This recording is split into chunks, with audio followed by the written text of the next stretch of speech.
Do you have the puppy? Oh, it's the Chalupa dog. Yo quiero Taco Bells. Yo quiero Taco Bell. You just have to sit up here and relax. All right. You're still not live yet, right, Sturdy? Huh? No, we're live. Oh, we're live, I bet. He sounds unpleased. Should be all right. It's It's not my fault. Chris is the one who picked these movies. No, I didn't.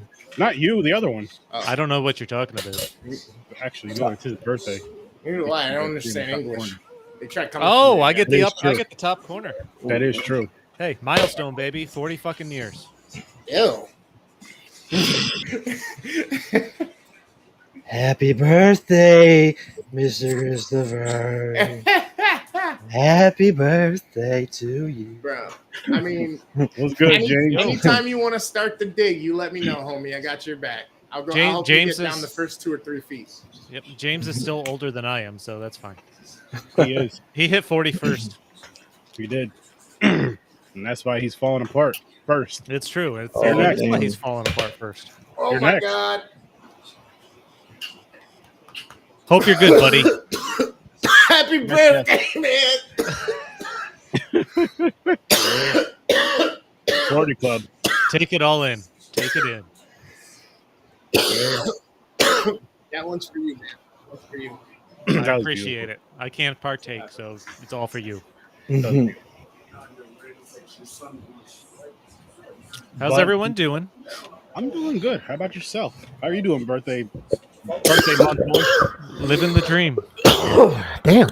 Sorry. As if there was any other way. That's a damn lie. Living the damn dream. That's that. I hate when people. That's like a terrible living the dream. Like, no, the fuck you're not. Because if this is what your dream was, that's shit. Come on, man. Somebody can't dream. Maybe the podcasting part is the dream part. But if I'm living the dream, this is work for us right now. But it Around the looks clock. like you're trying to drink something out of like a 40 out of like a clear bag. Nah, it's soda, but it froze and then it started like leaking, so the bottle's sticky. That's what she said. Wild times. Wild times. Over your light. But tonight, the movie we're reviewing, movies, You're welcome. Fuck. Yeah, thanks for that. Logan and A Good Person. Bro. Graphic made by DADPOOL. These two movies, man. Oh, Listen, I have not. I've seen Logan when it came out. This is the first time I've watched A Good Person, and these connected emotionally more than I thought they would. Oh, fuck yeah. yeah. That's the connection right there, like the emotional connection right there. Chris is reliving his like high school emo days right now with these 2 picks. Probably. Well, Logan was 2017. Yeah. It's not that old. No, I know, but I'm just saying. You know, I mean, it's like these were a little bit of a downer, weepier kind of vibe. You know what I mean with it? So honestly, you know why I picked Logan is because of all the Deadpool news Yeah. that has been out, the screenshots that came out with Ryan Reynolds and Hugh Jackman in the yellow suit and everything. I'm like, it just started making me think of Logan. I'm like, fuck it, I'm gonna pick that. Not mad at that. I'm not mad at it. A Good Person, written and directed by Zach Braff, huge Scrubs fan. I enjoy Zach Braff. Thank you, Thursday Tyler. Punk, what's up? What's up? What's up? Awesome. And the trailer looked really good, so I thought that something I wanted to watch. Why not? Nothing wrong with that. I'm not mad at you. I'm not mad at that. That's a dope reason. Yeah. So Oh, yeah. before we dive into it, it's your birthday. Well, it was. It's your birthday month. So which movie do you want to start out with out of these 2? Do we have a coin to flip? Look at these 4 beautiful men right here. That's right. Is I that ordered Mick? it. You still got a That's quarter? got to be. Yeah, I would say that's Mick. It's got to be You still Mick. got one of those quarters on you? I can give you. Can I borrow one? I got a quarter here. I think. Unless you have one digital, I thought you had one, but I wasn't sure if you kept that in the arsenal. I think Aaron had one at one point. I don't but then need he that got back. lazy. I just need 1 quarter. I don't Gotta think do a coin flip. This dude. I passed that job on anyone else who wants Wait, it. that's more than I gave you. I have one of these beer can That things works. I can flip. Try to make it work. All right, I got this. Heads is what? Tails is what? Heads is Logan, tails is good person. All right, heads is Logan, tails is good person. Tails, good person. All right. Works for me. Works for me. So, all right. A Birthday good boy. person. I'm gonna go 8. Really? Yep. Oh God. I thought this was a great movie. A great Okay. story. All right. Other Chris. Hold on. Of course.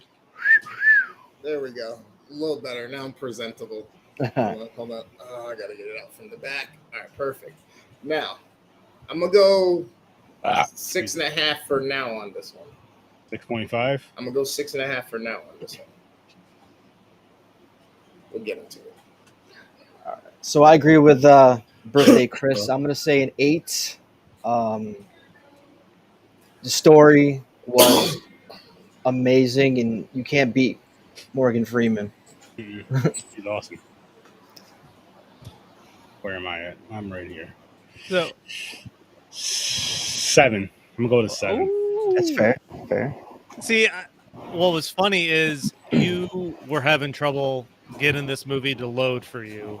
So Mhm. I knew you were about to watch it because that's what you were trying to do. And in the past, when you said you're about to watch something, if you hate it, we usually get some goofy ass group message about something going on. I'll say that. And then there was no follow-up text after you said you got it to work. yeah. So I'm like, and then I watched it. I'm like, he's either gonna actually like this or think it's really boring. So what? Just to respond to the first thing you're saying about how usually I'll talk shit if there's a movie that's really bad. I stopped doing that a while ago. I started backing off on that because I'm throwing my hand too much. As mad as I get with these movies, I just got to keep it to myself, and then just wait for the show. I've tried pulling back on that too in the group text. Some days it's hard. I mean, if something's funny, something's funny. Sometimes we do it for something's like fucking hilarious in a movie, like funny line, whatever.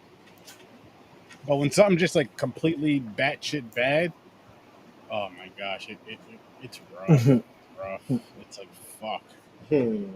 It's hard not to talk shit in the group chat because it's funny in there. It's like you need that release of laughter to get through it. I was releasing my tears in the group chat. What are you talking about? Listen, Oh my God! Fuck. I was excited. I'm a big Zach Braff fan since Scrubs. Like I love it. Goes back to Scrubs. I've watched. He has 1, maybe 2 movies that he's been involved in writing or directing. I haven't seen. He's done multiple movies with Morgan Freeman. Nice. But I couldn't remember. I remember seeing the trailer for this and wanting to see the movie, but by the time we rolled around to just now, I couldn't remember specifically what it was about. So this movie snuck up on me a little bit. Like I got more emotionally invested in it as I was watching it than I realized because there's some heartbreaking scenes in this movie where my eyes started to water and I didn't know I was that emotionally invested into it. I think Morgan Freeman's always great in everything I see him in. I thought he was exceptional in this. And the conflict with Florence Pugh, who did such an awesome job portraying an addict, I think, was just phenomenal. Oh, I agree. I mean, Florence Pugh. I mean, she sold it. I mean, she made you feel like you felt the pain that she was going through. Yeah, and it did. I mean, it did mess me up. It definitely tugged at the heartstrings, and then you had Molly Shannon, who was her support, but she kind of threw in that little light humor to kind of get you away from all this pain and sadness. So I thought she did a great job as well. She doesn't get enough credit for what she does either. So I think she had a great performance as well. What's interesting about Molly Shannon is she's had a number of dramatic roles, like after she blew up for comedy, that she's fucking phenomenal in. But Yeah. people only think of her as superstar and like the Yeah. SNL days. So I think you're right. She doesn't get always get the credit she deserves for her real quality dramatic acting and stuff like that. You're right about. I agree with that. That was definitely one of the things that's best about this movie was, again, her delivery was fucking awesome. You get to really see and kind of understand the two sides that she's dealing with, you know, when she is high and when she's not high. She definitely portrayed, and you can tell the difference type shit. So that was dope. Morgan Freeman's good. You know, he's just fucking good.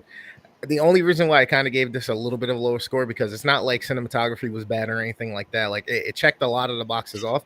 It's just that yes, it's super relatable, and yes, it tugs at the heartstrings and everything, but it's just this is one of those themes, and it's like we've seen this movie over and over and over and over and over again type deal. You know what I mean? I see what you're saying. I mean, at its heart, it's probably an addiction story to try and overcome that. It's not like there's a shortage of those movies out there. But I think the way this was done, I think the writing, the quality of acting for sure, the casting, it was just a fantastic mix. I was just gonna say that I was agreeing with you both. Like there is a lot of movies that you can say have similar stories and all that other stuff to tug on the heartstrings, but the story still has to work. You know what I mean? And this story worked. It was still a good movie overall.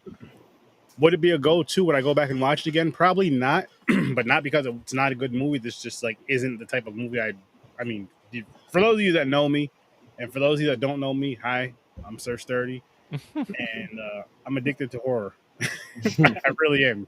Like, so I'm not saying I don't like any other genre. I'm not saying I don't love any other genre, because I just love movies and film and watching creations in general, because it's fucking amazing that people actually did this type of stuff. Not AI. Fuck that bullshit. Fuck you for anybody who wants to do that shit. Fuck you, Hollywood. Stop being greedy pricks. Fuck you. Anyway. Tell us how you feel. Yeah, fuck you. Not you. I think Sturdy needs a hug. No, I'm happy. I'm great. I'm just saying. Like, I think that I know that, you know, the creators need to be paid. The people who busted their asses on this, and they need every penny they earned a lot. Stop being cheap.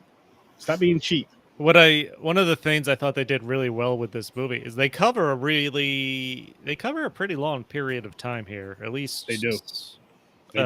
Probably like 2 years ish. So I thought they did a good job in establishing the happiness at the beginning. Florence Pugh is engaged to Nathan. They're at their the engagement party. And you can see the change in her demeanor, her character's demeanor, how happy she is. Oh, yeah. A little ditzy, maybe, or like happy-go-lucky, possibly. Mm-hmm. And then the car crash happens that kills her soon-to-be sister-in-law and her husband, who were just talking about their kid. And then the spiral afterwards that the person, her character changes into once... You find out she got addicted to opiates because of the head injury and everything, and refusing to kind of deal with the, acknowledging it was her fault and dealing with the pain of I mean, losing soon-to-be family. That's a tough thing. I mean, just think about it, because it's a heavy fucking story. It is because it's like you said, it starts all happy-go-lucky, and then to an extent though, because the father and the son weren't talking. No, in the beginning. No, it was. They did because that's what they were talking about in the cars. They laid that groundwork early, which I think was done well, because it was kind of in passing. Because her soon-to-be sister-in-law was at least talking to her father. Her fiance was not, Nathan. So that's where the problem was, and they hinted at that. I think with Morgan Freeman's character, being the father of, what was it, Millie? I can't remember the woman's name that passed away. The sister, no, the daughter. Right. I can't. Yeah, But I can't remember her name. Nathan was the son. Yeah, Nathan was his son. But just his journey as well, being an addict, being an alcoholic, and Yeah. having to overcome that. And the whole movie, you think when they first meet at that church, Morgan Freeman and Florence Pugh, that Morgan Freeman's wants to help, and then all of a sudden when shit goes south at the end, and he starts busting out, I know what you did at 1,700 hours, blah blah blah. You were on your phone, and that shit was like, whoa, that was He like had- he just spit out facts of everything.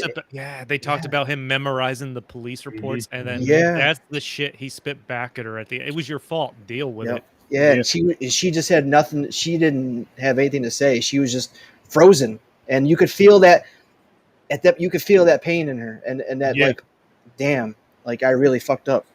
I see, and with that though, I almost feel like with him doing that, he knew it was gonna help her. Like, all right, it's time to really just fucking take the gloves off. Everybody's pussyfooting around it, trying to make her feel comfortable. Rightfully so. Rightfully No, so. but was he trying to help her at that point, or had he hit the wall? Like he was. I mean, it could have like, been a little he bit was of drunk. both. Yeah, he He relapsed. fell off. Yeah. He relapsed Yeah, at that but point. it could have been a little bit of both, because it could have been one of those things where it's like, okay, I'm really trying to help, but now you really pushed me to this fucking point, because you, like with this whole thing with his granddaughter, seen his granddaughter in a situation about to get, I don't need to say the word, but at that party, and just from then on, like you said, he was already drunk. He had his gun on him, and I think it was one of those things where he was trying to help her, but he just lost it. I'm sure everybody's dealt with something. You just try to help, and then one day you're just like, yo, you're a fucking idiot. Open your fucking eyes and fucking blah blah blah blah, whatever the case may be. Yeah, Obviously, but I mean, nothing he serious with that. leads into that with believing that God was tested him when she walked into that church. It's not so much that he wanted to help her; it's that he was trying to prove God wrong, or that he was strong. There you go. Yeah. And then when she finds that letter with the little figure that he made of her on the bicycle, oh my god, like that's just. And then I don't know, she's reading the letter. Well, it's Morgan Freeman always has that famous, epilogue, always a famous speech that he does in a movie. Shit, I wish I could get Morgan Freeman. His voiceover work alone. Man. I was gonna say having him do a voiceover all of my content. What I liked about the letter is it was the beginning. I mean, that's what the beginning of the movie was. The movie starts with his voiceover. It's the first half of that letter. Yeah. So once that she starts reading that letter and his voiceover starts again, you're like, oh, that's the full circle moment at the very end there after he dies. Yep. It took me. I mean, I will say it took me maybe just a little bit to get into this movie, like maybe up until after the accident. Yeah, because that's when it really started. That's when it started to pick up. I understand establishing the characters and like the happy moments at the beginning. She really cut her hair in this. Like that was a one shot scene. Yeah. Oh shit. Yeah. Respect for that, because I know how important it is for people to have super long hair and all that, or long hair in general. So. And then the whole pill scene with her and Molly Shannon as her mom. I don't know if that was like I don't think it was a one-shot scene. I think there might have been a couple cuts in there, but that was fucking intense.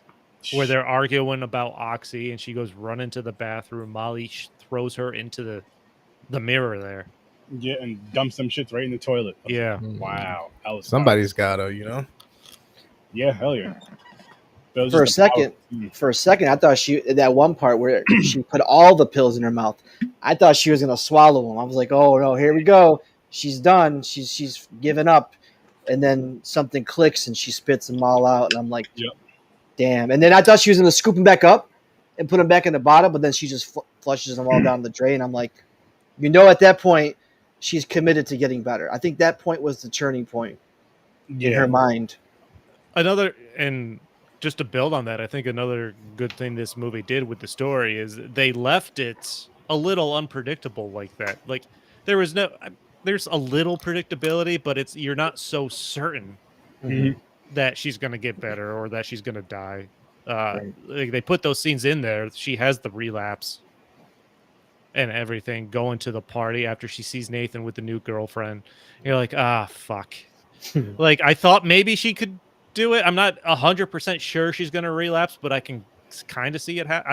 The movie left me guessing a little Yeah, bit, at yeah. least. Or at least questioning what I thought might happen. Which is it's what a good thing it did. Yeah. It's kind of, I mean, that's what you want in a movie. You don't want something like, even if there's a little predictability, you don't want to be sure. Mhm. That's what takes you out of the story, I think. I agree.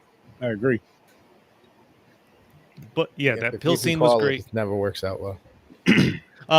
I enjoyed the scene where after she fights with Molly Shannon about the pill, she goes to the pharmacy Yeah. and tries to refill her prescription, and the Yep. pharmacist hands her the The thing opiate about getting pamphlet. help. She's like, Yep. "Thanks, I needed this," and then she just Yep. uses it to Yeah. put on her elbow. Mhm. And she still has her robe on, and she's riding her bike in the city. Yep. Goes back to her mom saying, take that damn robe off. Get off the couch." Word. Wake up. Come on. Like What? it was every movie about addiction shows the scenes with characters reaching the low, rock Yeah. bottom and stuff like that. The scene where she calls up and to go meet her friend for brunch or early lunch or something like that, Yeah, and Becca. and then because she was a drug rep, they were both drug reps. Her friend's still the drug rep. She threatens her friend about sucking the dancer's cock at the bachelorette party. The tip, Yeah, she's more than the tip. But yeah, past Yep. past the tip. Like I was laughing pretty good at that. I laughed. No reason for me to lie to you guys. I laughed. I was like, oh Like shit. that was good. Like I don't know that I thought, and then I thought about the writing for that scene. I'm like, how hard is it to write a scene like that that's really serious, but still Yeah. have that kind of joke in there?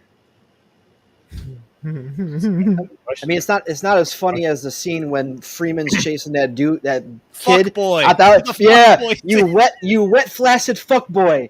Like, Oh what the my fuck? god, that part was fucking that hilarious. neighbor was the shit. She was funny. Oh my god. That shit was hilarious. I've Between seen her her and Morgan in- Freeman. I've seen her in some other things, and I don't know what, but she was recognizable. What's up, Thursday Punk? What's up, Tara? Oh yeah. Then the waiter brings her the tequila and the coffee right after her friend leaves there in the diner. She's like, "That's disgusting." Thank you. Thank you. Another scene that I thought was really well done. She goes to the bar right after that, orders the tequila, and runs into those two idiots from high school. Mm-hmm. And she asked them for oxy, and the guy's just like, "Tell me you're a junkie," over and over again. Until she says it. I'm like, that scene was fucking intense too. Like that got more intense. I didn't expect it to get to that point, just based on the characters. I wasn't really sure what to do because the way when the guy was talking to her, he was like, you were saying how we would be the ones, hooked on drugs back in here, and look at you right here with us. And I'm just like, oh shit, what a slap in the fucking face. Oh yeah. Like, damn. Talk about full circle just in many different ways in this movie, in many different times in this movie. Like she admitted, not thinking she was better, knowing she was better. Yep. And now this junkie has her over the barrel here. Like, your need's so bad, just tell me you're a fucking junkie. Yeah. And finally gets her to admit it. Which is just... Because then they go smoke crack, I assume. I'm not even sure. And then that's where she's like, I need help. Yep. Well, I think they were generally shocked that she was asking because they're like, weren't you the popular girl? Weren't you weren't you like the school, everyone liked you? And they're like, you want fucking drugs? Like, I think they were kind of taken aback to it a little bit. Yep. See, and I took it as more of them shitting on her for shitting on them back in school. Like, oh yeah. You know what I mean? More of like a sarcastic thing. Like, you? And it's like, no, how does it feel now? You're right here with us, bitch. Basically. Like, and I forgot how the character worded it. He's like, you think you're so much worse than you think we are, or something like that. Yep. Yep. Uh, that was good. But I think by far, I think one of my favorite scenes of the movie is when Morgan Freeman catches his granddaughter in bed with the white kid. The beginning. The beginning, basically. That beginning, was the fuckboy part. That shit was fucking hilarious. He walks in.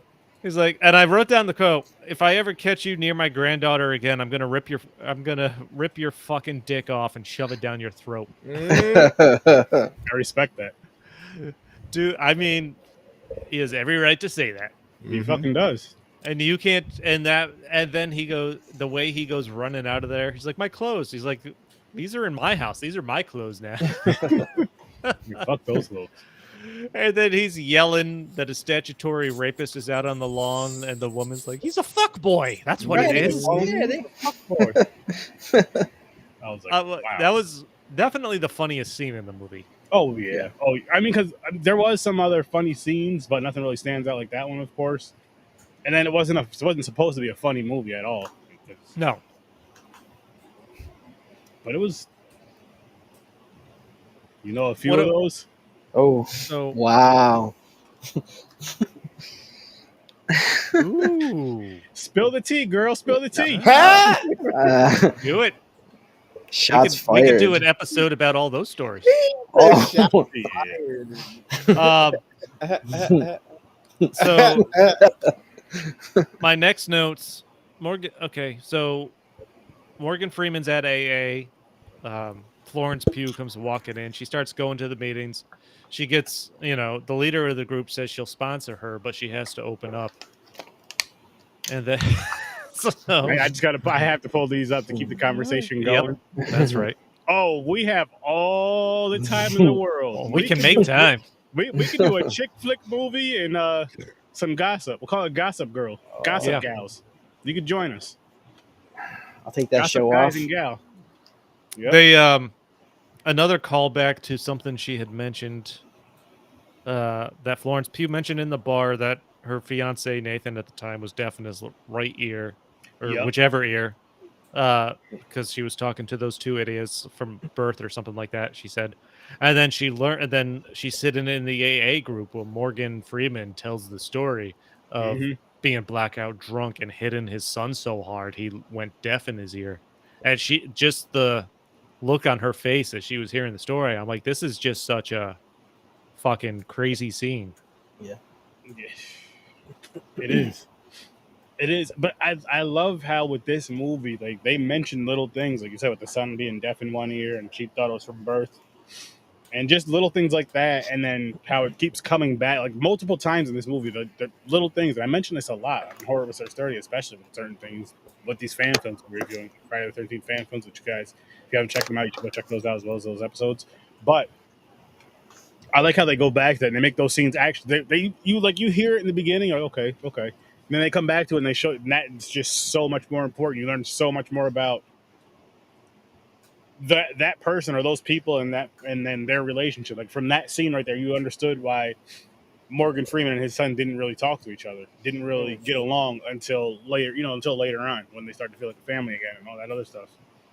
Yeah, because one of the reasons I like the writing of this movie so much is they planted all these seeds and shit in the beginning, and they grew, and they, it goes through the movie, throughout the movie.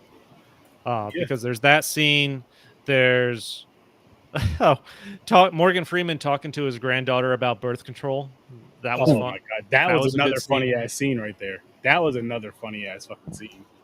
She's like, don't ever, and after they end on good terms there, she's like, I don't ever want to talk about this again. He's like, you think I'm fucking enjoy this? You think I fucking enjoy this? You think I fucking do or something? I was like, nah. I'm with you, Morgan. I'm with you. And then after Florence Pugh's sponsor tells her she needs to open up in group, and she starts to tell her story. Yeah, I really enjoyed the shot of once she starts telling that she was in the accident and everything. There's the shot of the sponsor who's looks shocked over in Morgan Freeman's direction. Like, so she knows that's the reason Morgan Freeman started drinking and is there. Yep. So I thought that was subtle and a great shot.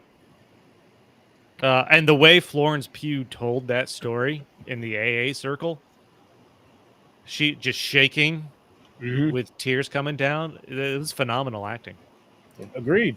Like, I love when characters can do that to where they can, again, the physical, the facial expressions, especially just all that, and really embody that emotion, whatever the emotion is. I think especially when it's again sad, scared, and mad. Even you really got to sell it with those. You really got to sell it with your actions, your body movement, your facial expressions, especially. You have to just.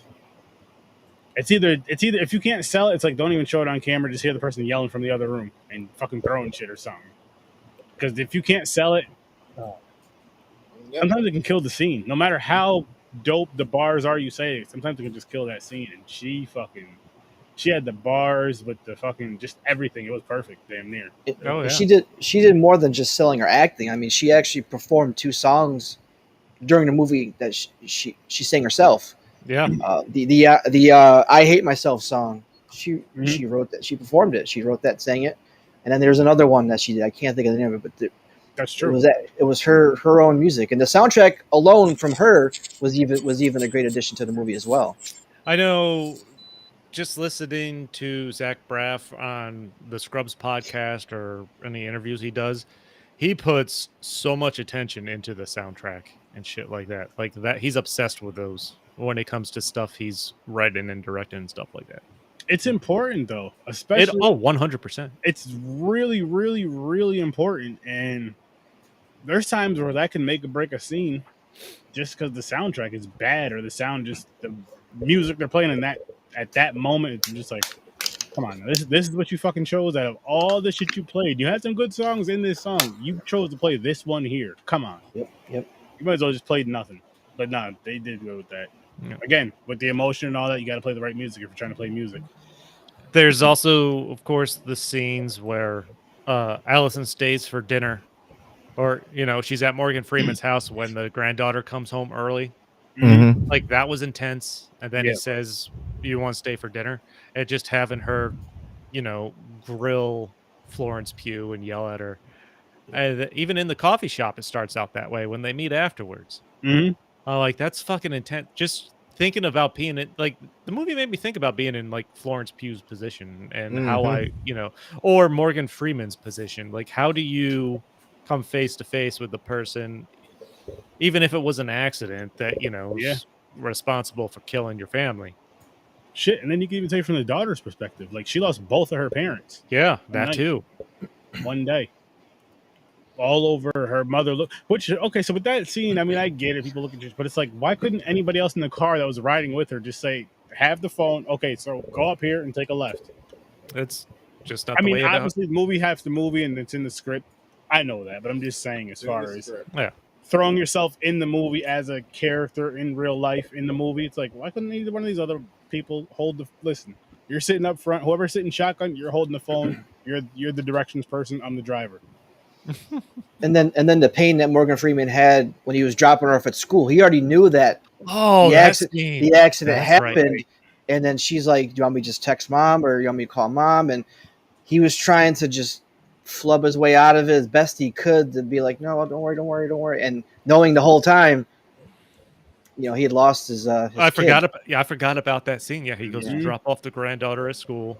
His son, who he's not talking to, is calling him to tell him his daughter died, and he's holding it together. Well, as good as he can, trying to let his granddaughter go to school.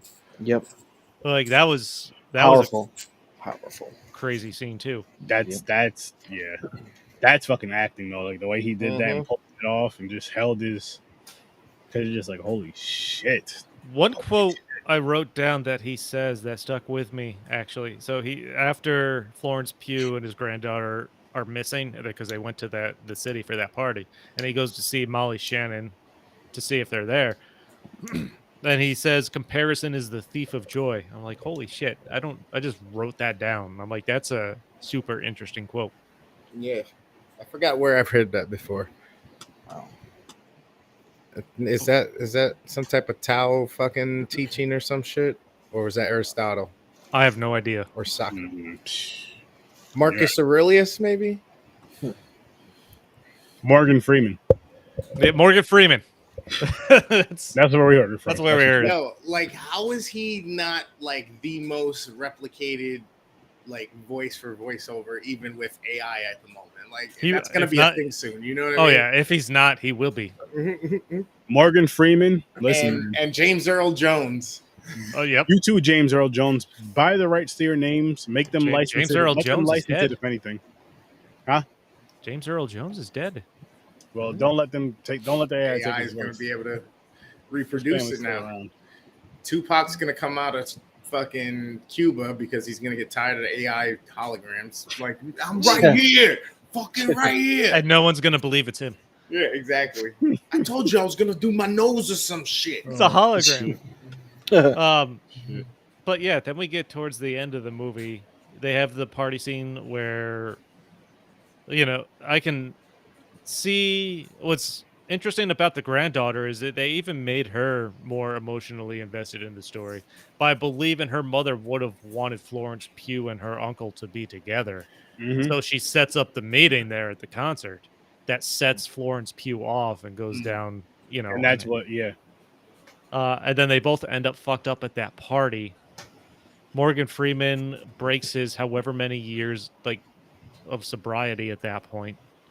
I'm like, it was 50 comes, or something. it comes fucking crashing down for these people. It does. To, you know, and they get her out of the party before she's raped. Mm-hmm. But the only complaint about my story is like Morgan Freeman falls off the wagon at that point. Mm-hmm. They don't really show him correcting that necessarily, or if that led to anything else afterwards. Well, he ended up passing away though. Yeah, but that's not for like a year. Because she goes to rehab after that. I was gonna say I'm thinking you're left to assume that he's been doing it for so long he just knows how to get back on the horse and one day at a time. You know yeah, what I mean? Mm-hmm. Probably. Yeah, because when he opens the door, it pulls up to the party. Out comes crashing out. A bottle falls out and breaks. I'm like, oh shit, is he drinking? Yep. And then you can tell he's like slurred. You can just see he plays a drunk guy really well. His eyes, his motions, his speech. Morgan Freeman's a national treasure. But man, just the after party scene where he's literally quoting the times of the police reports to and proving it's your fucking fault. Yep. Like, goddamn. But once she finally admits it, is when she finally, gets clean. Yeah, she sells this Rolex. Rehab and all this. Maybe I missed it. Do we know how she had the Rolex watch? I don't remember. Or is that something she had bought herself? So her father was supposed to leave it to her or something like that, or he left her a Rolex, something like that. But because I know that's what she sells to pay for her rehab. Okay, Mm-hmm. but I had forgotten if they had even mentioned where but it came from. I can't remember if she had the Rolex or if he was supposed to. That's the part I got mixed up. I think she had it the whole movie because you could see it because they sprinkle it throughout the show or throughout the movie when she wakes up on the sponsor's couch and it's sitting right there on the coffee table and she's looking at it. She had it at the bar with those two guys. Okay. Because they commented on it. All right. Maybe I should. But yeah, man, and then so she goes to rehab. She gets clean. And honestly, I don't know if I saw the Morgan Freeman death coming. I think it caught me off guard because I was just into the story. Yeah. But man, that was fucking sad. Mm-hmm. And then again, going back to the letter. The letter that brings it full circle. I like how at one point it kind of made you chuckle a little bit where he was in the letter. He's basically saying, I'm going to need you there to help Nathan with, forgot the girl's name, daughter. Ryan. Yeah, with Ryan to help raise Ryan because he's going to need the help. Just something like that, but kind of throwing a little funny thing in there. Yep. And I'm just like, wow, now look how it turns out. The fact that if you're the granddaughter in that scenario and you can get to a point or have that relationship where you can forgive the person that was ultimately responsible for your parents' death, even if it was an accident.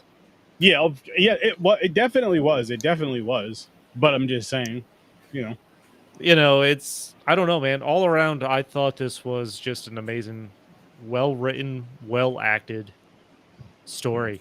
It was. It's I mean, it's not happy.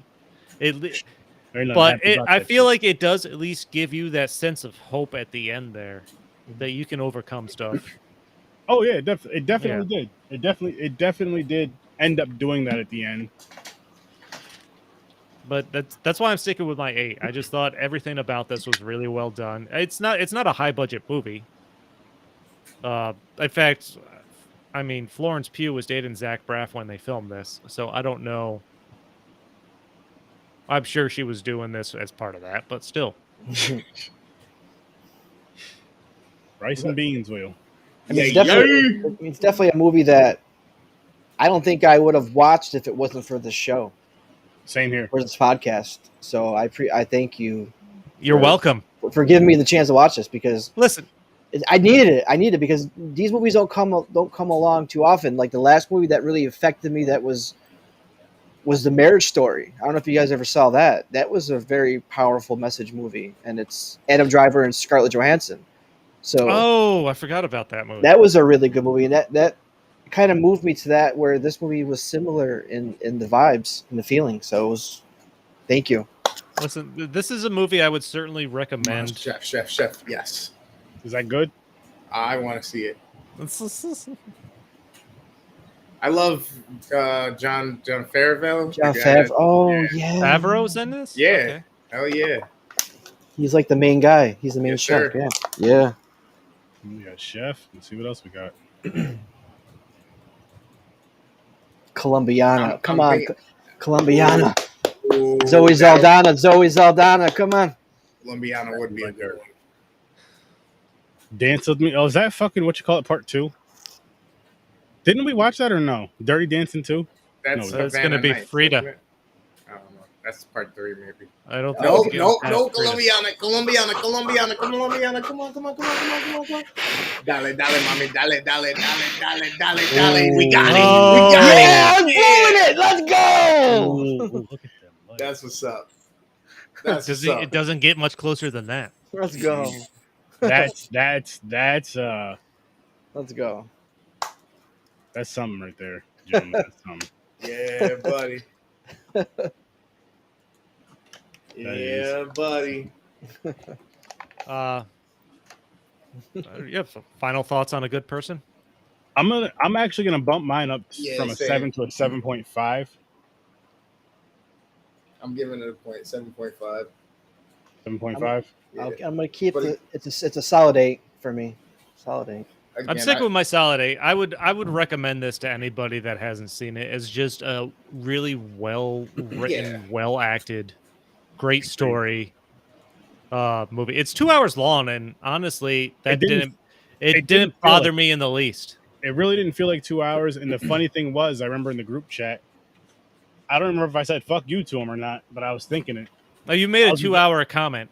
I was like, "Yo, Chris," I was like, "Damn, Chris, this movie's 2 hours," and I don't remember what you said. Probably some asshole shit too. I don't think I said So? anything. I just think I just said you're welcome. I forgot. I think Sturdy. I asked you. I said, "How? So does this feel like a 2-hour movie?" And you're like, "Nah, not at all. And I was like, "Okay, Yeah, I can." which like I didn't want to like tell you how I felt about it. I was like, I was like, it didn't feel like a 2 hour movie. Yeah. And it didn't. It definitely didn't. But now, No, man, it was just a really good example of a greatly written and acted story. I want to drop a quick ad really quick.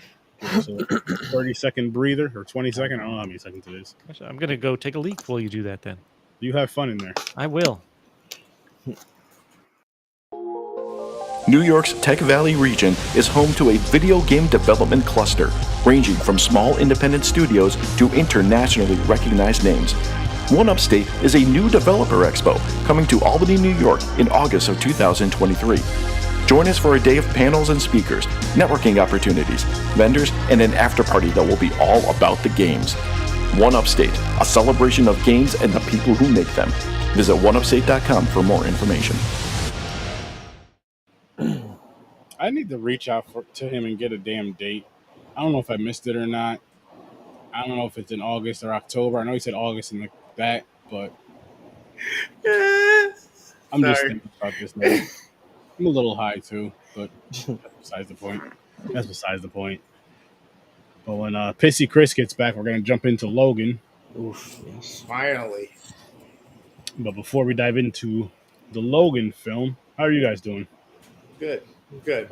What's new with your streams? What's new with your streams? Not pissing. I mean, game. You're streaming like you're on your platform. Same old. Starting to grow the viewership some more. Thank you, know what I Tara. mean? Nice. Yeah, building. We joined the community, joined the crew. Let's get down. You guys already know. You see me here with Search 30 Tuesdays and Thursdays. You catch fucking Fortnite, the mother Fortnite Friday. I'm popping up randomly. I'm on day 4 right now of continuous streaming. So get on down, get in the chat. Don't be lame. Say what up. And how about you, Dadpool? I mean, you guys have motivated me to Wear deodorant. Yeah. To wipe my ass the proper way. We actively promote deodorant wearing. Finally, all our friends are house trained, Sturdy. We've done it.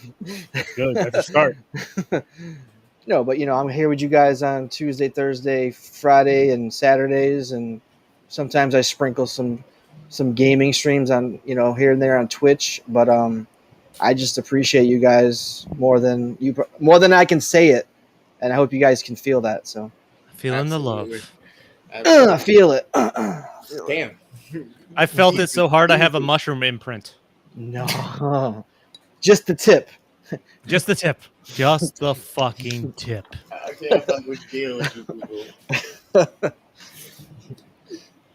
Logan time? Look, Sturdy's so shocked by the caucasity at the moment. He's just stuck.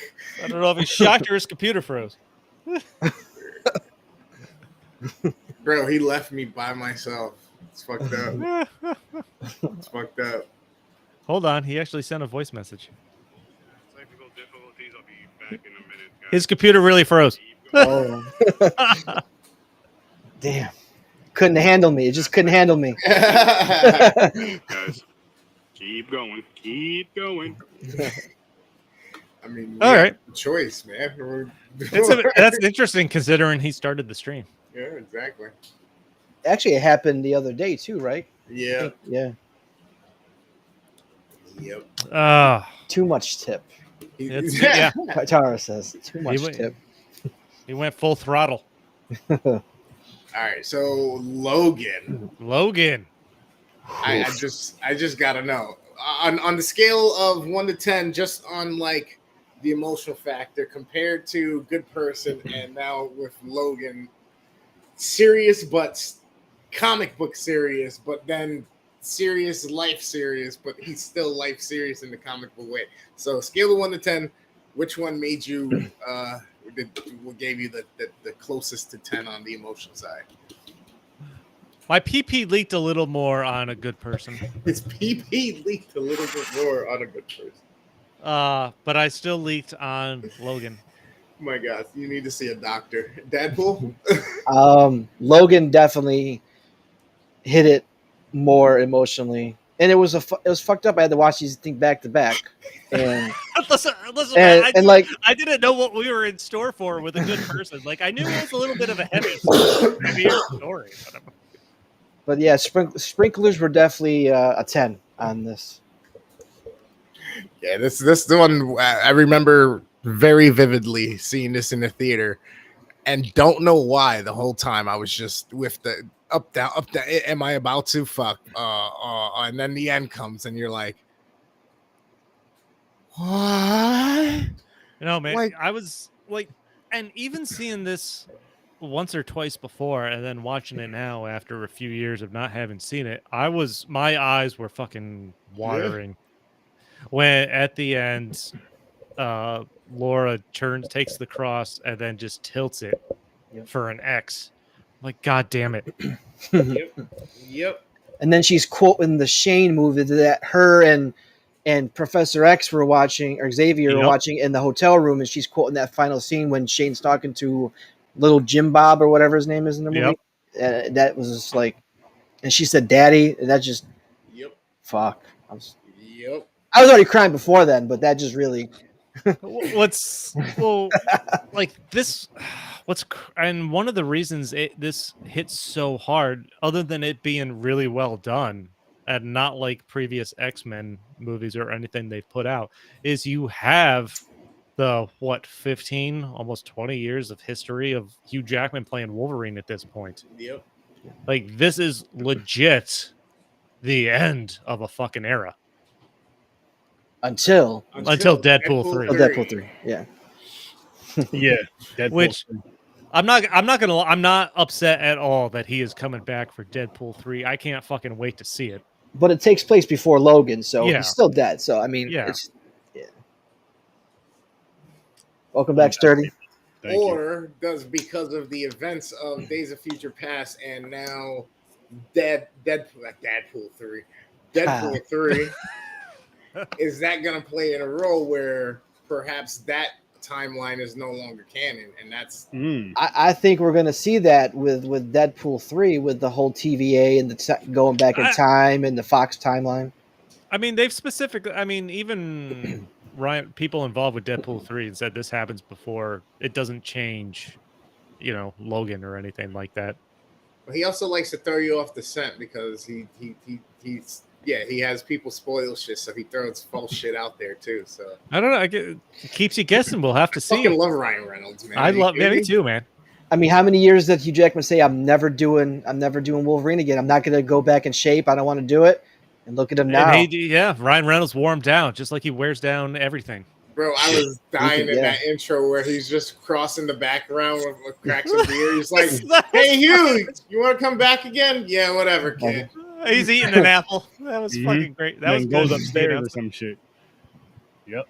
All right, Loved you want to do ratings? Do ratings, and then we'll get into this. We started without you, Sturdy, because you disappeared there. I do want to say this. Anybody that's watching on any streams, if you could please follow us over on Popcorn and Pints everywhere, including YouTube and all that good stuff, to get our views and likes up there. Still follow whoever you're following, but show Popcorn and Pints some love. I'm not even talking about Horror Research 30 yet till the end of the show, but I've mentioned it. Stories from a Bar too. He has a dope podcast. We all mentioned our socials, and then my shit fucking fucked up. But early ratings. Let's go, Playboy. 9. Okay. 9. Okay. Oh. I give it a 10. Ooh. Hey, Nice. bub. Hey, bub. Nice. I'm gonna give it a 9 as well. Fucking Deadpool. I know. I mean, I know there's an old man Logan storyline in the comics. Yo, it was good, man. Jay. Yo. Some steaks. Nice. Season that meat. Yeah. Season it. I never really read the comics or anything like that, so I don't know how much this is based on any old man Logan storyline, but it definitely makes me want to, just to see if they stuck true to it like 100%, because I'm from the X-Men animated series era, right? And those comic book era, so for me it's like it was a mix of the Yuriko storyline from the cartoon and the X-23 from the comic, and then throwing in that whole aspect of like not really related, but now it's a clone. Like, so I think they did really well, and I loved it for that. And it's Hugh Jackman, and it's fucking Wolverine, and it's X-Men, so of course it's gonna get a fucking 9. Like I have to stop from giving myself a 10 on it. You know what I mean? It's so great because, like we were just saying, you have absolutely. Nobody asked you, bro. What the like fuck? we were just saying, we're in the middle of a show here. No, this is a culmination of like 15 or 20 years of a character. Like it's coming to an end, but you're so used to X-Men movies, Wolverine movies that have been done in a certain way. You come into this. And this is absolutely. Oh, is that the new X-Men 90s? Yep. Oh, that's going to be so dope. Bro. Can't wait. You come into this, and it is nothing like anything that's come before it in Hugh Jackman's time as Wolverine storyline. Stick around, Jahan. Don't listen to him. You I've know, called it's ice love, on man. him You know before. it's I'll love. do it again. Nah. Hold on. It's still Saturday, right? See. Everybody, You got 2 hours. everybody, grab your glasses, Oh yeah, that's right. tip them That's up, right. because that motherfucker that just stepped into chat, Jay Hans Gaming, right there, 32nd birthday. Happy birthday, brother. Yes, sir. Happy birthday. Cheers. Happy birthday, Jayhan. But getting back to Chris, this does take elements from Old Man Logan, the storyline, the comic book line, where in the comics towards the end, I think it's episode or issue 11 or 12, his adamantium skeleton starts to break down, which forces him to be unable to heal, which you can see that Mm-hmm. throughout this movie. But interesting note that with Hugh Jackman and Wolverine, it almost didn't happen with Hugh Jackman. He kind of fell into the role because the guy that was originally supposed to be Wolverine was filming for Mission Impossible 2. Due to production delays, he had to drop out. It was like Doug Ray Scott or Doug Ray Scott, I think his name was. He's like he's like a Scottish actor. Huh. So he fell out, and then Hugh Jackman just kind of slipped right in and Talk about fucking lucky for and then look at Marvel. later. I mean, like we can talk about the future of Wolverine after we get through talking about the story. But this movie was just done.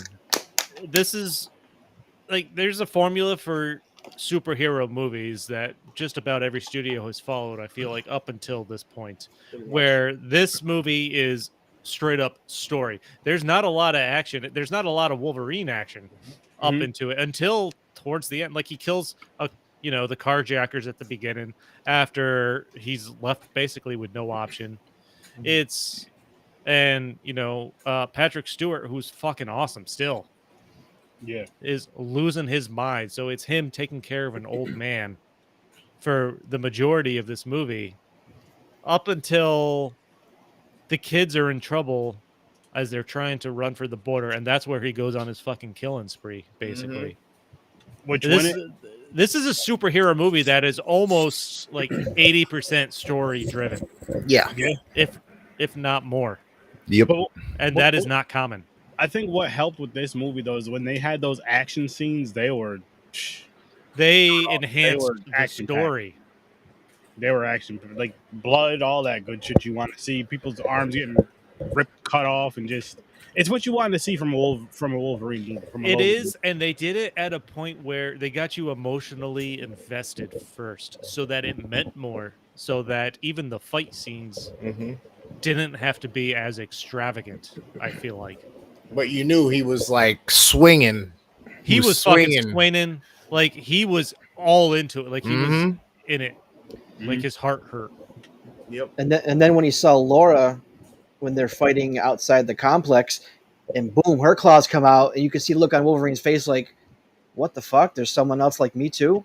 Like he was like, wow. And she, at 11, 12 years old when they were filming this, she did an amazing job. I hope that they bring her back for like a future movie, because she just did a great job. Yeah, she was absolutely awesome. Like kid actors amaze me when they turn in such an awesome performance. I'm like, I don't know how you can do that at that age. It's just mind-boggling. I know. But certainly don't fuck with Wolverine's limo. I think we learned that. Listen, what have I been telling you guys on the pod? You don't fuck with people's vehicles. Just leave them alone. I specifically say muscle cars, but we'll throw just vehicles in general. Just leave them alone. Listen, that Carrie Underwood song is not good advice. Just letting you know right now.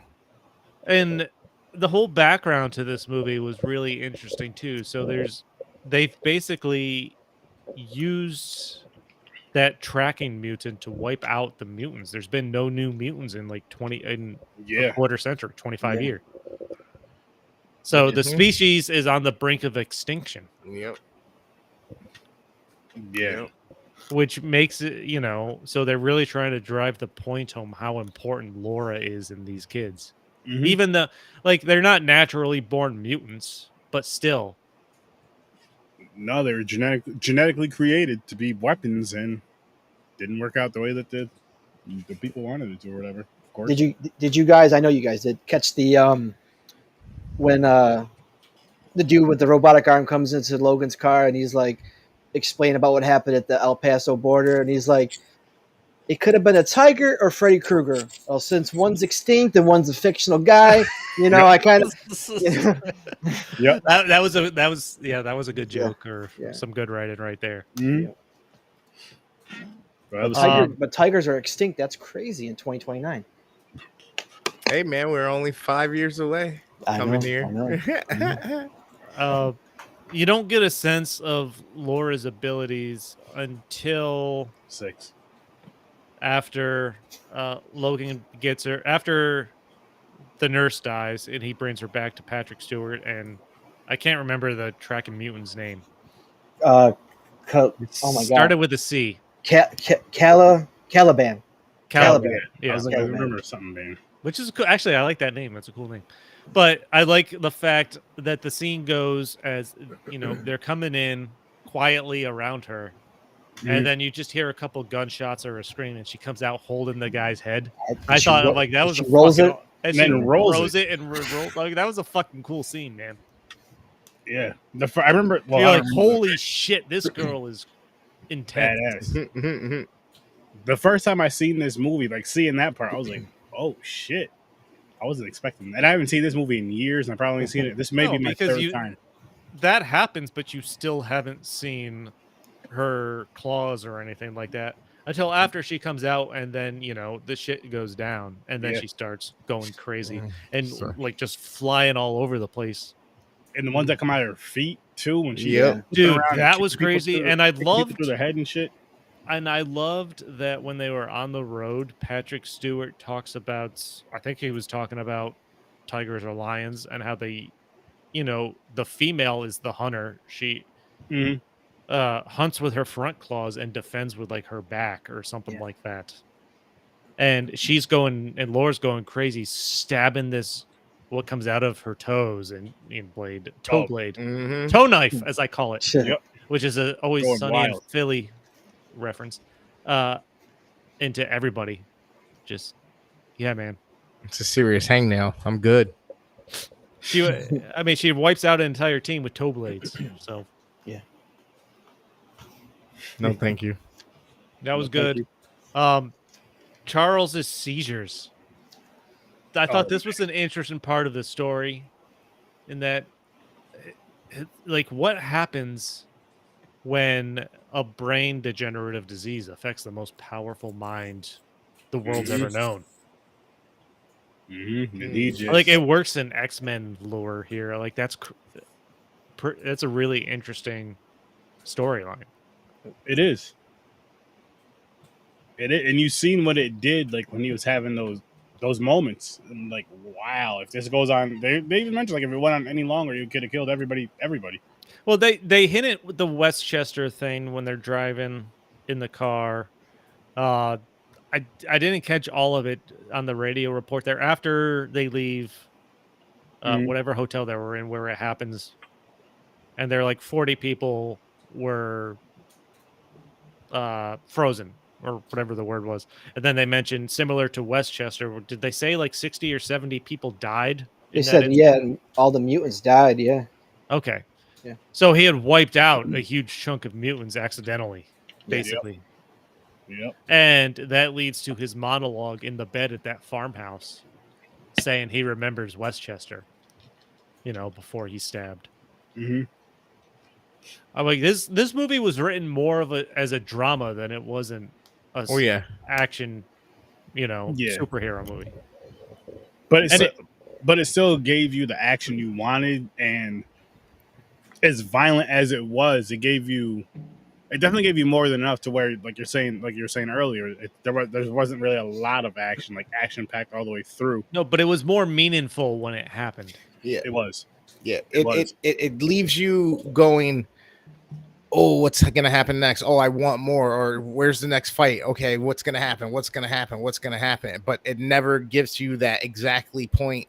Never gets you to the exact point that you're kind of thinking it's going to, and it just keeps you on that path of like signing off. You know what I mean? Of like, all right, it's coming down, and by the time you get to the end of it, you're like, man, this is really happening right now. This is what's about to go down. Okay, fuck. Yeah. See, I think we all knew as comic book fans, we all knew there was an end for Wolverine. Yeah. But James Mangold really told the story of how he got to the end, and I think he just brought it to life on the screen. That just to me, it's my favorite comic book movie of all time, and it hasn't changed since 2017.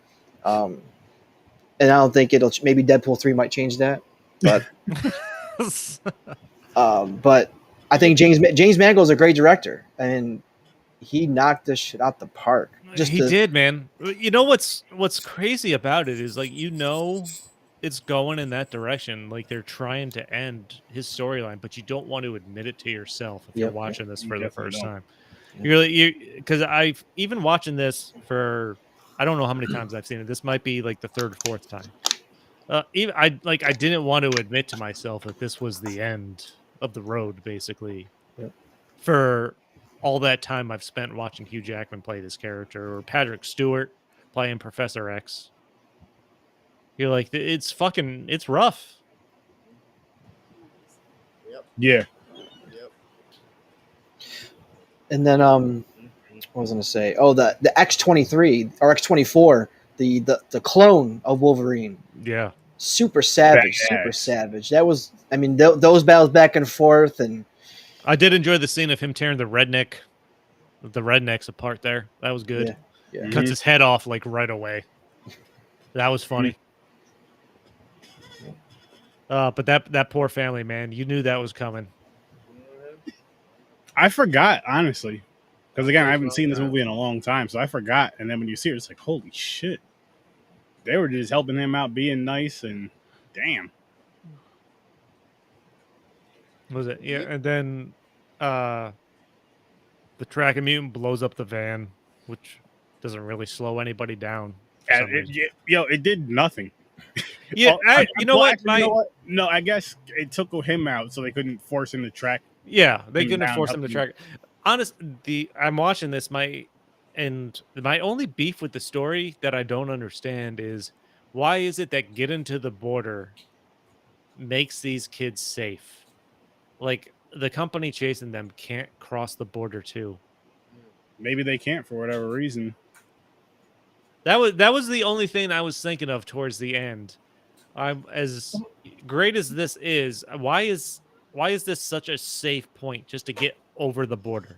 Because they're doing it, but they're doing it in the woods. It's not like it's a manned area. They don't know people are crossing in this specific spot or anything like that. But where they're getting to is like their safe point where all the other mutants are. Like to call it your Shangri-La, so to speak. So they get there, they know they're with their own kind, and with numbers you can defend yourself. So they were trying to get there because they knew that that's where they're same individuals, same mutants, same people with the special abilities were there. So okay, that makes sense. It wasn't just across the border, and like I was saying the other day about Jason leaving Crystal Lake. It's not like an invisible border you can't go by.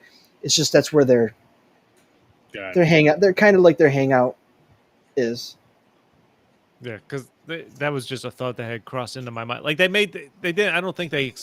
Yeah, maybe there's some more there, but there's no indication. But they're acting like, the people chasing them can't cross too. Right.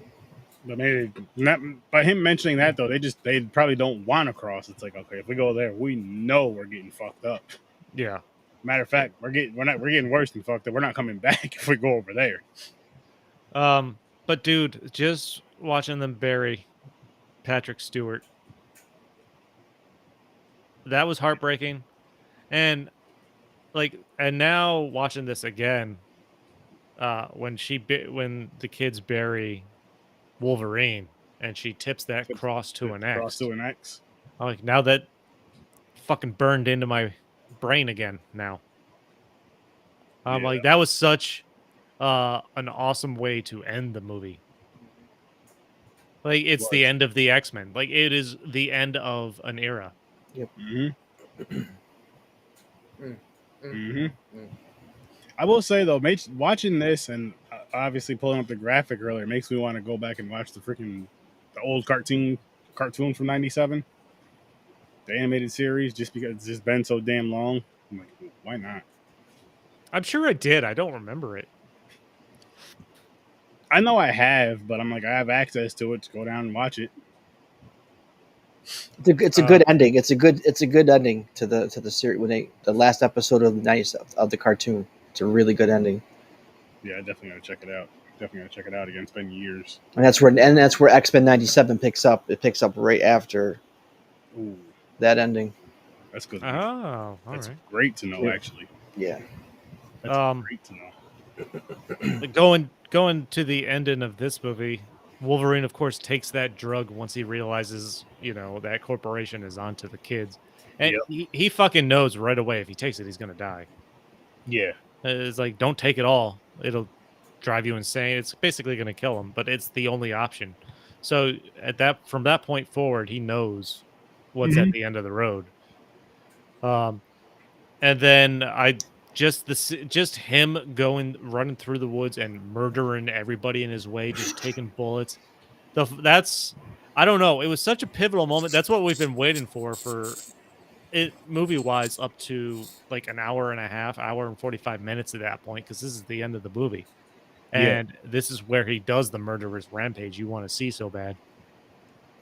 Yeah, he goes ballistic. And Laura is just insane, murdering with him. She goes to town on X-24, his clone, before he throws her off. That was really cool. I don't know, man. Just you could see him, just the way they finished his storyline, saving these kids, taking all this damage, and then the antimantium bullet. Say he carries it because he knows it's the one thing that he can fucking use to kill himself. Mm-hmm. And she ends up using it to kill 24, which was just like, which was trying to kill him. Yeah. You're like, oh shit. I don't know, man. This movie was just. I don't think it was what people expected. At first. But it was so much better than if they made this tried to make this like previous X-Men superhero type movies. Like what you typically expect. Yeah. Cool fight scenes, some violence, some story, but not like a deep story, and then it just kind of ends and you're like, what's happening next? But they were just like, look, we ain't doing no more after this one. Wolverine is done. He's not, but he is. And then when you hear that light, slight piano theme, that just sends chills up you too a little bit. Yeah. Mm-hmm. And then Johnny, we had a good week on Popcorn and Pints. I think we earned this though. Yeah, you're welcome. Be good too. There is a connection though between the two. You want me to tell you? Yes, sir. All right. So my connection between these two movies is a good person. You had a grandfather having to take on the responsibility of a child. Parents died. You had Wolverine taking on the responsibility of not only Professor X, but another child when her mother died. So both movies, you had two adult figures putting in this situation that was uncomfortable and hard and really difficult to do, but they made it work. They made it not like that at the first, but Wolverine warmed up to the idea of, I got to help this girl get her friends to the border. Mm-hmm. The grandfather had to take care of Ryan. I mean, you see the similarity. That's my connection. No. You have unattached parental figures that need to step up. Yep. And not only do they do that, but they as stubborn and as like set in their ways as they are, they're slowly changing, like little things here and there. I just both of these. I mean, I'll recommend either of these movies to anybody that hasn't seen them. Definitely.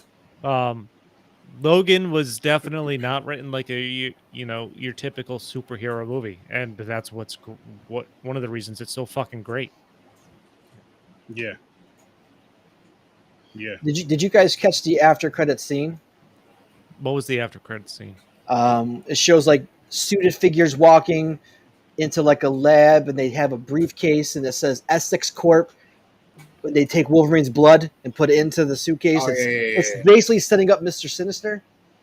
and Okay. which they never, which John Hamm was supposed to play Mr. Sinister in a movie, but obviously Fox got sold, so they never pursued it. But I would have loved to see a Mr. Sinister movie. That would have been dope. It would have been interesting to see how they would have done that, especially since now they have Wolverine's blood. So technically, he could be a clone that's brought back.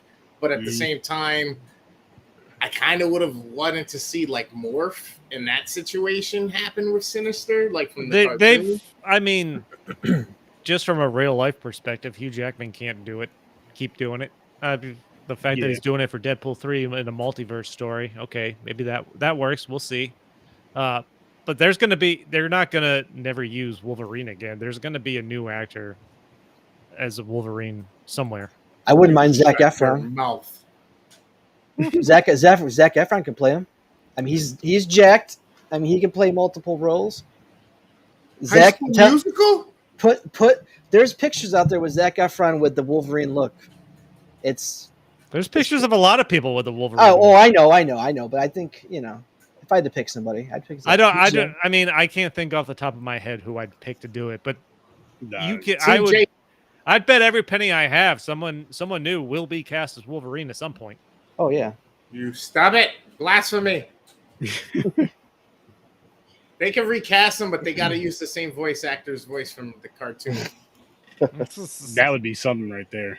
That's I don't know, man. Superhero, it's a tricky game, man. These characters, humans age and die. These characters don't. Yeah, that's very. If you want to keep making money, you're gonna have to have different people play them at some point, probably depending on how popular they get. But I will say that this is the best and greatest time at this point. I think that they had pinpointed almost down to a fucking science how to take the character from the pages and create it in the real world cinematically with us. And there's hands down, I love this era of movies that we're in at this moment. Yeah. Hopefully they can do that with video game movies. Yeah, true. Very true. Live action. Yeah. Very true. Very true. I don't know, man. Just video game movies give up on live action. Take the Mario route, the new one. I think it just depends on the video game. That is true, because you know what it is? It's because we've been watching a lot of fighting movie ones, and it's like you can only do. They only did so much with the stories. Of course, they didn't pull from the characters, but if you're gonna do fighting films, do animated. If you're gonna try any other type of games where it has more of a story, like a Zelda, if you want to try live action, or try series. Series seem to be working. Try that.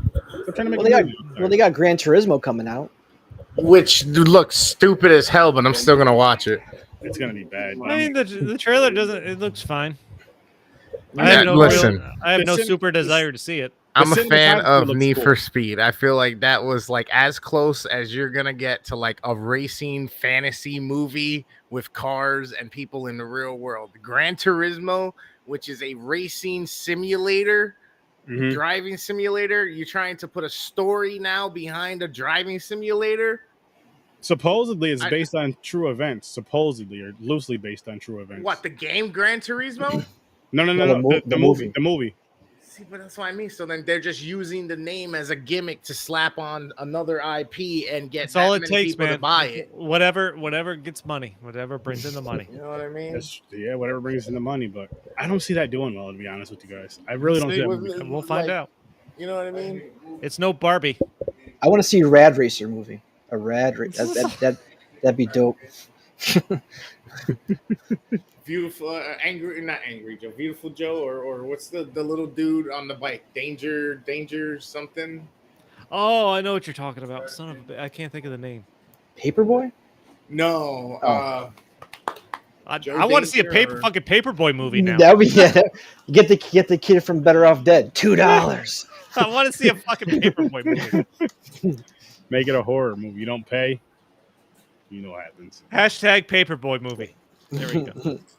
You pay with your life. So there's two things here. So Sturdy, when you were gone, beginning with this movie here, what was the name of this one? Logan.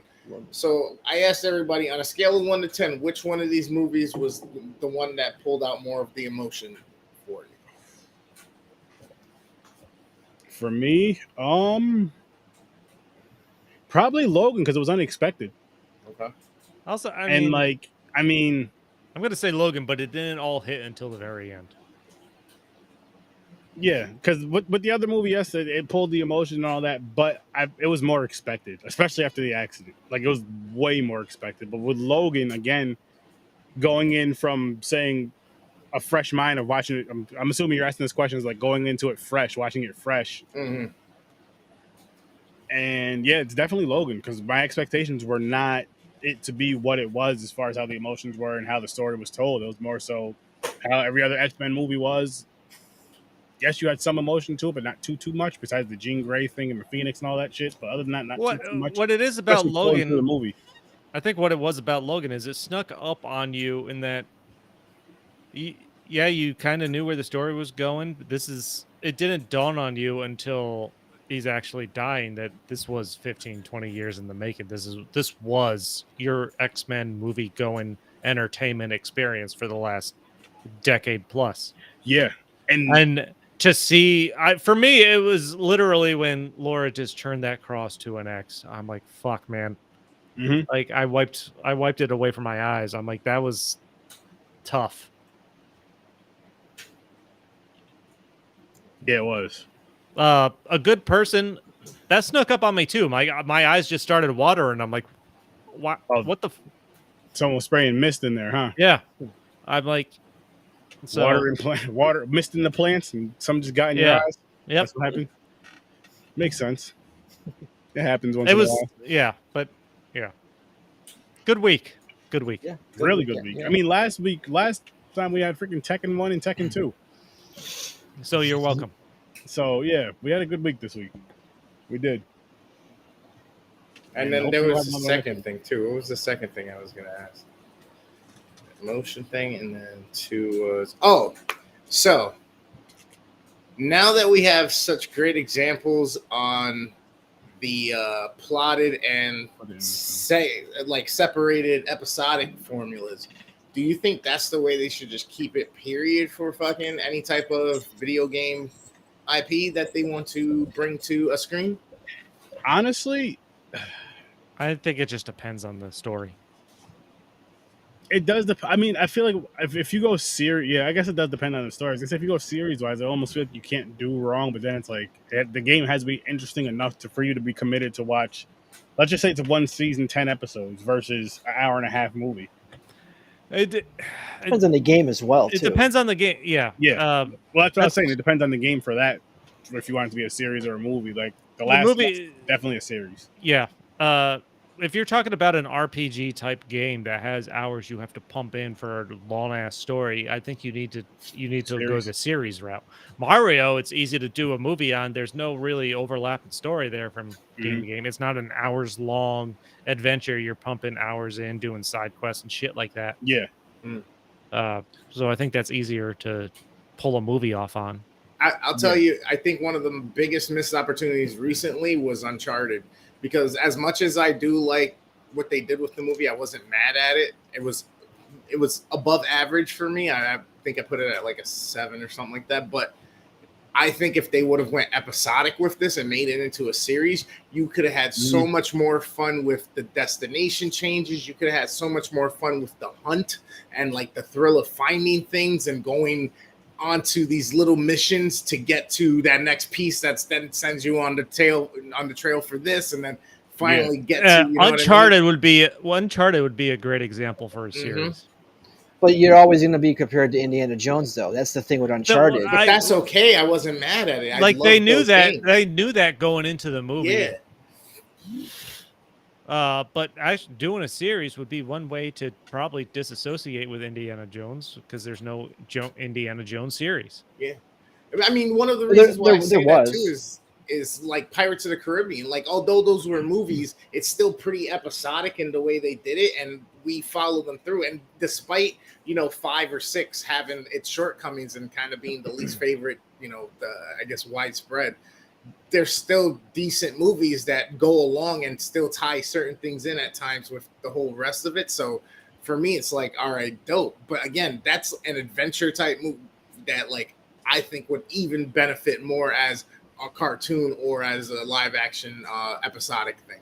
I think it depends on the world too. Like even if we went outside of video games, like with John Wick, you had the 4 John Wicks. Mhm. You got Ballerina, and then you got the Continental, which comes out next in September, which is like a series prequel to John Wick about the hotel. Oh shit. So like depending on how big the story is, no matter what the IP is, you could break it up to either movies, or you can also have series as well, kind of like filling in those little gaps of mystery that you may not see on the big screen. To where you can take it. Yeah, I see where it's taking Why, it deeper. why I think Uncharted is a great example is because legit every game is a continuation, almost exactly from where the last one left off. There's even a side game with 2 of the female characters. Yeah, with Chloe and what the fuck's her name? That would be that you could really make a series out of that. That's interesting. I have that sitting on my table. I got to play through that. But I love the Uncharted things. And just like I said, especially with the way cinematics are now and the type of imagery we can get from cameras and drone work and all this other shit, those fucking design, those destination changes and all that stuff, the scenery changes, seeing the blue sea, like feeling like you're going on a treasure hunt. Bro, I would love to see that done as something that you can go on a ride for 3, 4, 5, 6 seasons. You know what I mean? Yeah. Hell yeah. I think we should wrap this up. My battery's dying, so I'm gonna have to switch in a Battery second. dying. Yep. All right, people. All of our links are in the description. Popcorn and Pints. Worst Damn Gamer, Dadpool, Stories from a Bar. We're all there. Please click those links. Like, share, subscribe. And we're going to get out of here. Thanks for popping by. Peace. Jayhan, happy birthday. We'll see you soon. Oh, shit. Yes, Wolverine's back. He didn't.